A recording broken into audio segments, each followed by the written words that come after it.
Tribunal members, I'd very much and from the bottom of my heart like to thank my learned friend for appearing today and giving legitimacy to this tribunal, which is not a court of law. Now, I thought it was very illuminating what my learned friend let slip, perhaps, in his opening address, that he's actually here representing corporations. Now, when on the court papers it's clear he was allegedly representing the state of Queensland and the Commonwealth Government, but it goes to show and illuminates just the state of so-called democracy in Australia today. Now, the other very reactive, one might say, and defensive stance that misconceives what the expert witnesses and my client is advocating in this tribunal today, that humans must come last. Now, just because humans have been coming first for so long and have certainly, and I agree 100% with my learned friend, that they have reaped the benefits of the environment, and they've certainly gone too far. And that is the problem. What my client is advocating is not that humans come last, but just that the scales are rebalanced such that humans exercise a now large degree of self-discipline, self-control, and in a sense equanimity in dealing with their environment, and compassion in terms of thinking about future generations and more than human species. Now, the fact that my learned friend said the arguments I present today have no basis in law, whilst one might want to mentally shirt front him, I might just take him for a little bit of schooling back to law school and just remind my learned friend, if he did indeed attend law school, about the binding nature of international law.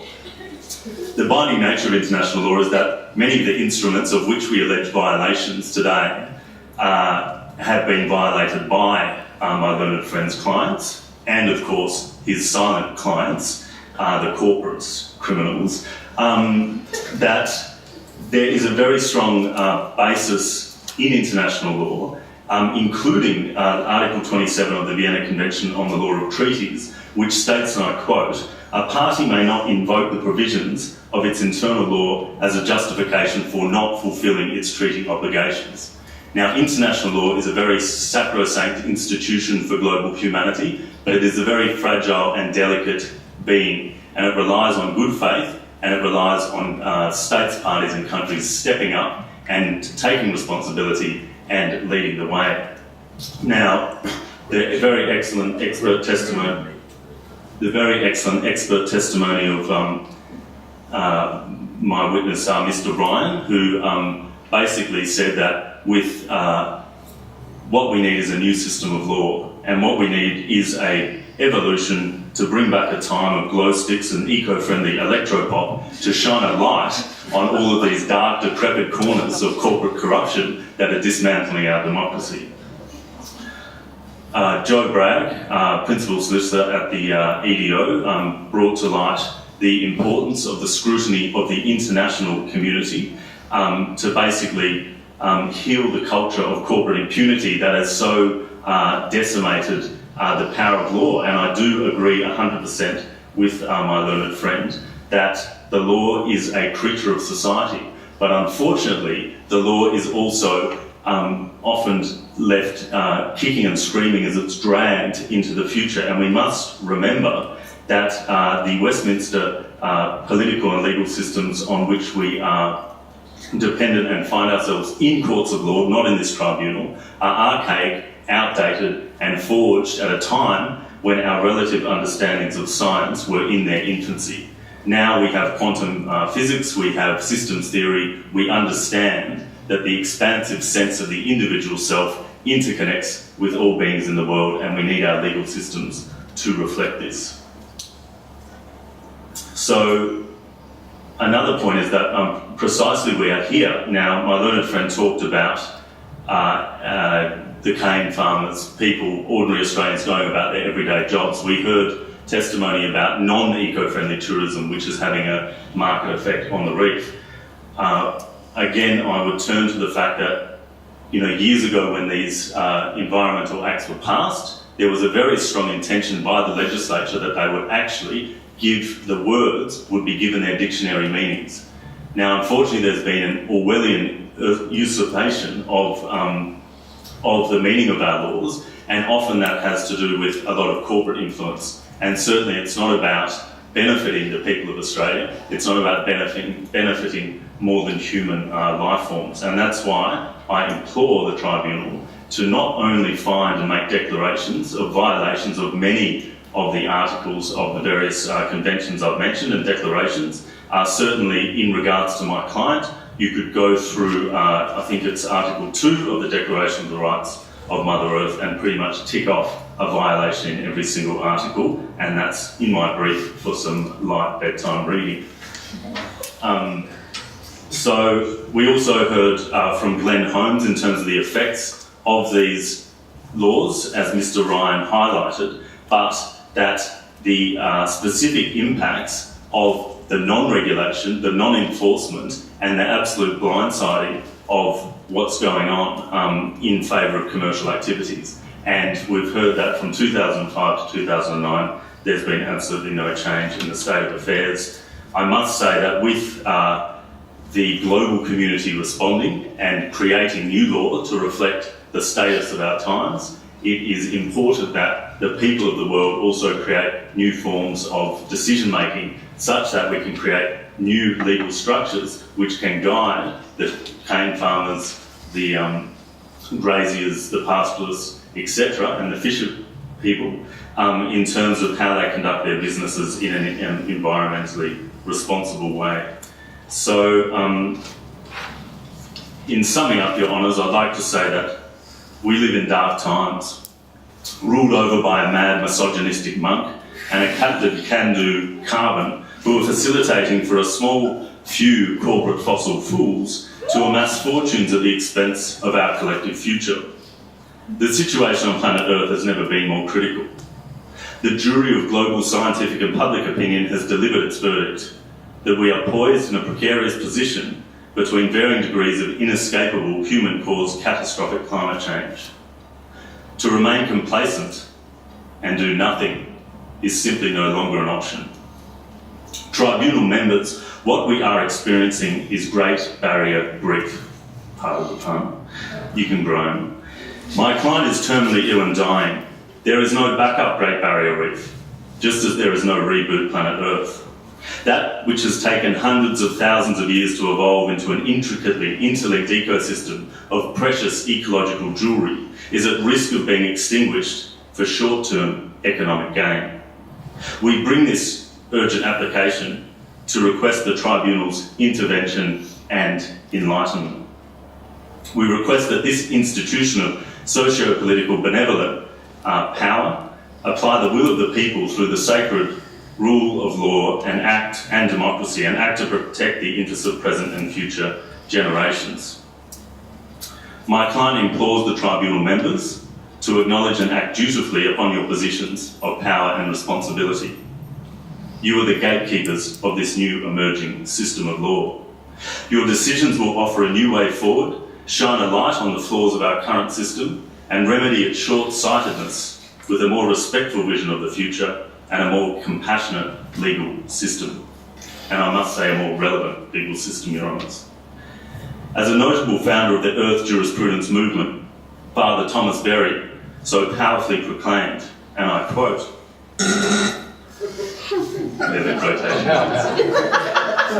the earth, with its layers of land and air and water, provides the space within which all living things are nurtured and the context within which humans attain their identity. If, in the excitement of a secular technology, reverence for the earth has diminished in the past, especially in the Western world, humans now experience a sudden shock at the devastation they have wrought on their own habitation. The ancient human-earth relationship must be recovered in a new context, in its mystical as well as its physical functioning. There is need for awareness that the mountains and the rivers and all living things, the sky and its sun and moon and clouds all constitute a healing, sustaining, sacred presence for humans, which they need as much for their psychic integrity as for their physical nourishment. This presence, whether experienced as God, Allah, Atman, Sunyata, or as the Buddha nature, or as Bodhisattva, whether as Tao, or as the One, or as the Divine Feminine, Mother Earth, is the atmosphere in which humans breathe deepest and without which they eventually suffocate. Tribunal members, I cannot overstate that the fate of our collective future is in your hands. Thank you.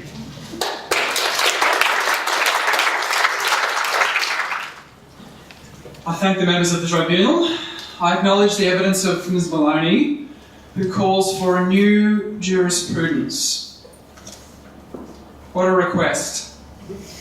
I must insist, however, that the Tribunal members cast their minds back to my opening submissions.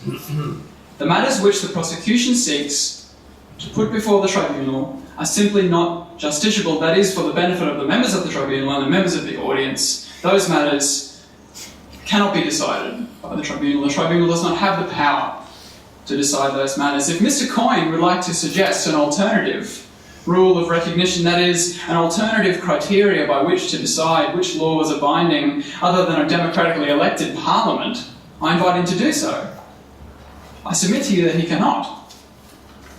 And if he cannot, then the Declaration of the Rights of Mother Earth, or whichever other ephemeral declaration he chooses to base his submissions on, cannot be respected in this forum or any other.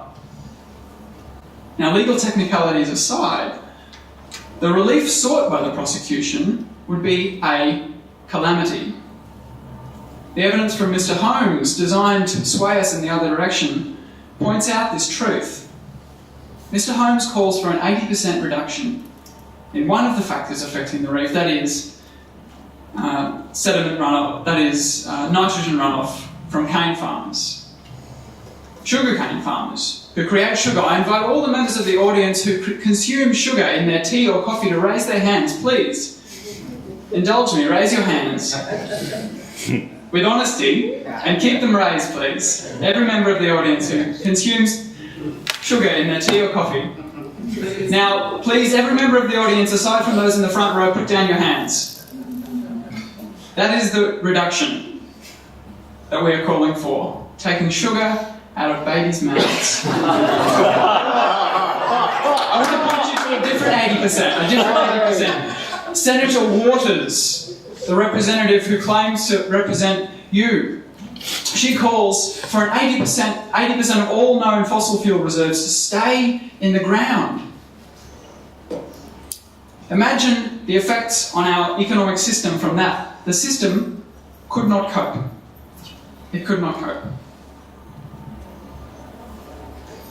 That pales in comparison to the calamity described by Mr Coyne, the calamity for which, I add, we have no certainty. And this, I submit to you, members of the Tribunal, should be the true expression of the precautionary principle. Those who seek to destroy the prosperity upon which we all depend, those people, it is upon those people whom the onus of proof should rest when proposing new, dangerous restrictions on economic endeavour, on individual rights.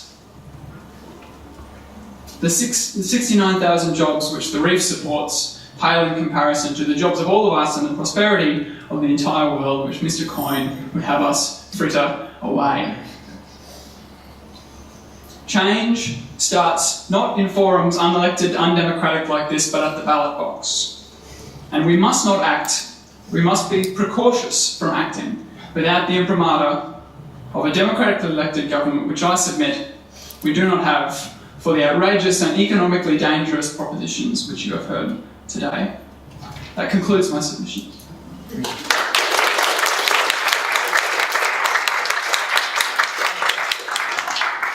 Thank you very much. I'd like to thank both our defence and prosecutor for their closing remarks, to the witnesses for their presentations.